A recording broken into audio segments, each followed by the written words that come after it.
बिस्मिल्लाहिर्रहमानिर्रहीम। आप देख रहे हैं तारीख कहानी, और आज हम देखेंगे कि पहलगाम नाम के क्या मानी हैं। अब पहलगाम के दो नाम हैं, एक पहलगाम है और दूसरा बेलगांव है।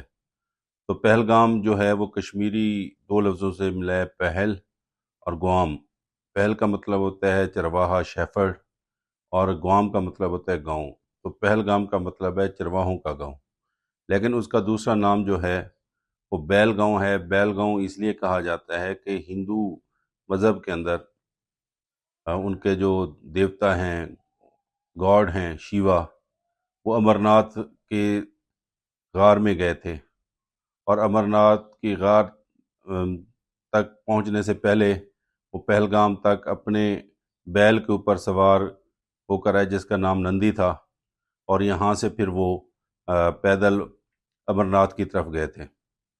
तो लॉर्ड शिवा के बैल की वजह से इसका नाम बैलगांव भी है। उम्मीद है आपको ये वीडियो पसंद आई होगी। Thank you very much.